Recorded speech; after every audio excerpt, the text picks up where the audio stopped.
Bonjour, je vais te présenter aujourd'hui des super-héros pas comme les autres, hein, les animaux de compagnie des super-héros. Dans cet album, ils ont mis le titre Pete Avengers. Bon, c'est pas vraiment les animaux des Avengers, mais plus les animaux de divers super-héros qu'on connaît depuis longtemps.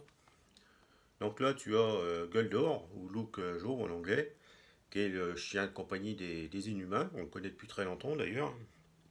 Ensuite, sur la couverture, il n'y est pas, mais il y a Zabu du personnage Khazar qui vit sur son île remplie de dinosaures. Bon, lui, on le connaît aussi depuis très longtemps. Après, tu as des animaux un peu plus récents, un peu moins connus. Donc, le faucon, c'est, comment il s'appelle Red Wing, du personnage le faucon, qui travaille souvent avec Captain America. Ensuite, on a Luke Joe. Donc, lui, il est un petit peu connu aussi. C'est l'animal de compagnie de Kitty Pryde des X-Men, qu'il avait trouvé sur un monde un peu perdu, il y a très longtemps. Ensuite, les autres personnages ne sont pas connus. Tu vois, trouve la grenouille du tonnerre.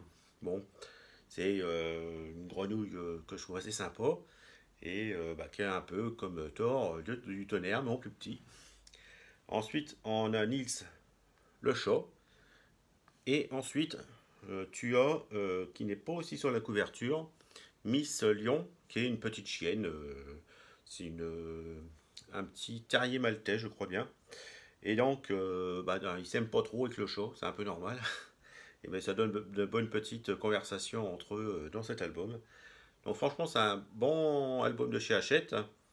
C'est les albums qui sortent en kiosque de temps en temps. T'as parfois des inédits qui sont pas mal du tout, comme celui-là. Franchement, c'est un parfait exemple. Moi, honnêtement, j'aurais sûrement pas acheté sur internet, mais bon, je suis tombé dessus en kiosque. Et bon, justement, il a été ouvert et j'ai regardé et franchement, les dessins sont vraiment pas mal.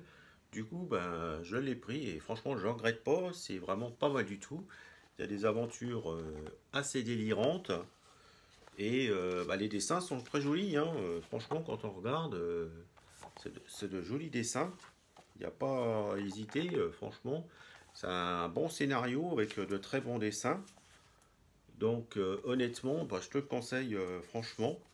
Je te mets en dessous de la vidéo le numéro de référence si tu veux te le commander chez ton marchand de journaux.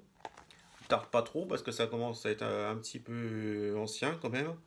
Donc après ils vont être sûrement en rupture de stock. Donc tarde pas trop quand même.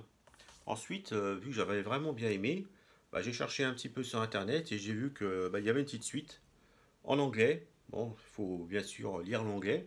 Mais si c'est le cas, je te conseille quand même de te le prendre.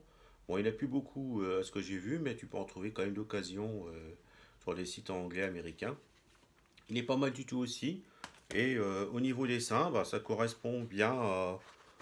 Bon, on voit pas très bien là, mais ça correspond bien au premier numéro. Les dessins sont pas mal du tout. Franchement, là, on voit bien nos animaux de compagnie qu'on aime bien. Franchement, c'est pas, faut pas hésiter. C'est un beau petit album encore. Franchement, bon, j'ai préféré comme l'histoire du premier volume en français. J'ai quand même préféré l'histoire, oui, c'est vrai. Mais bon, franchement, en complément, celui-là, il est pas mal du tout. C'est un format un peu plus petit. Mais franchement, je regrette pas de me l'avoir pris. Il est pas mal du tout. Puis j'aimais bien ces petits animaux de compagnie. Franchement, c'était pas mal du tout. Et là, on a Luke Joe, donc Guldor encore. C'est une aventure où là, il est pas avec les autres animaux, mais c'est pas mal du tout. Au niveau dessin, bon, c'est un petit peu particulier. Personnellement, je préfère les dessins des autres albums. Mais bon, pour un petit moment de détente, si on veut regarder un petit Marvel, franchement, qui détend, c'est pas mal. En plus, bon, personnellement, je suis un gros fan des 4 Fantastiques. Et là, bon, vu qu'ils sont dans ce volume, je pouvais pas personnellement passer à côté. Parce que bon, c'est mon équipe préférée de chez Marvel. Donc personnellement, j'avais pas le choix, il fallait que je le prenne celui-là. Donc je te mets des liens pour les livres en anglais en dessous de la vidéo. N'hésite pas à jeter un œil. Franchement, je te les conseille. C'est vraiment des bons petits albums. Très sympa. Donc je vais te laisser là. Je te dis à bientôt sur une autre vidéo. N'hésite pas à t'abonner et puis surtout à mettre un petit like. Ça serait sympa de ta part. À bientôt.